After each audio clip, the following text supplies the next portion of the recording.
Assalamualaikum warahmatullahi wabarakatuh. Perkenalkan, nama saya Wahyu Febriansah, NIM 18900200022. Saya dari Prodi Ekonomi Syariah, semester 6 reguler STAI Baturaja. Pada kesempatan ini saya akan menjawab pertanyaan dari Ibu Sayu Mainingsi ME selaku dosen STAI Baturaja. Pertanyaan pertama, apa yang dimaksud dengan ekonomi internasional?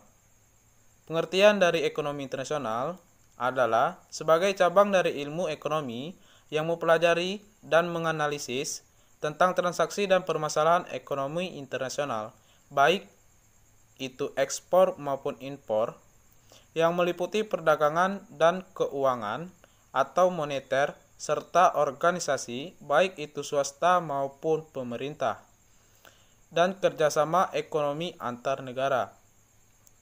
Pertanyaan kedua, sebutkan dan jelaskan cara pembayaran internasional. Cara pembayaran internasional dapat dilakukan dengan beberapa cara. Yang pertama, cash payment atau pembayaran tunai. Pembayaran ini dilakukan dengan menggunakan uang tunai atau cek. Dan pembayaran tersebut dilakukan bersama-sama dengan surat pesanan atau menunggu diterimanya kabar bahwa barang yang telah dipesan dikirim atau dikapalkan oleh eksportir. Yang kedua, commercial bill of exchange atau pembayaran dengan surat wesel dagang adalah pembayaran yang dilakukan dengan cara eksportir menarik surat wesel atas importir sejumlah harga barang beserta pengirimannya.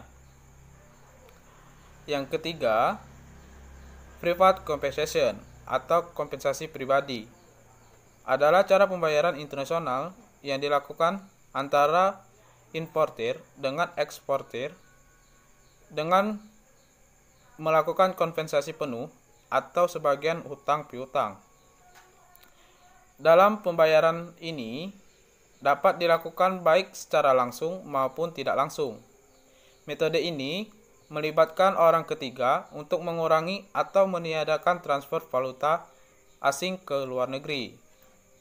Yang keempat, LC atau Letter of Credit adalah surat pernyataan yang dikeluarkan oleh bank atas permintaan pembeli atau importir yang ditunjukkan kepada penjual atau eksportir, di mana bank sendiri yang akan membayar sejumlah uang tertentu apabila syarat yang ditetapkan dalam LC tersebut dipenuhi.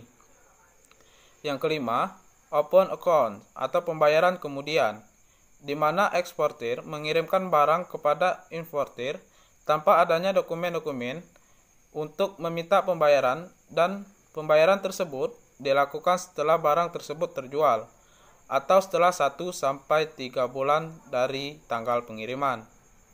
Yang keenam, konsiansi adalah metode pembayaran yang dilakukan oleh importir kepada eksportir setelah barang atau produk laku terjual kepada pihak ketiga.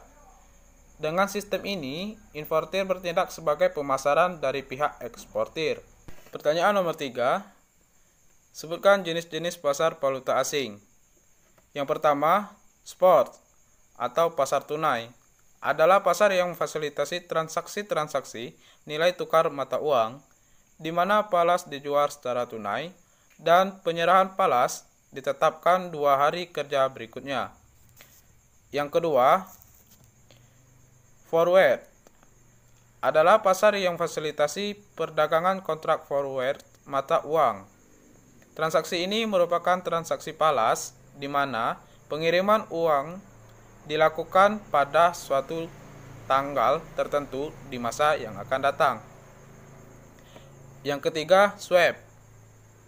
Kombinasi antara pembeli dan penjual untuk dua mata uang secara tunai, yang diikuti membeli dan menjual kembali mata uang yang sama secara tunai dan tunggak simultan dengan batas waktu yang berbeda. Yang keempat, option adalah transaksi berdasarkan kontrak perjanjian untuk memberikan hak dan kewajiban kepada pembeli option. untuk melakukan pembelian atau penjualan sejumlah nominal suatu valuta asing dengan harga tertentu serta waktu tertentu di masa yang akan datang selama periode perjanjian kontrak yang disepakati. Baiklah, itu tadilah penjelasan dari saya. Saya akhiri. Wassalamualaikum warahmatullahi wabarakatuh.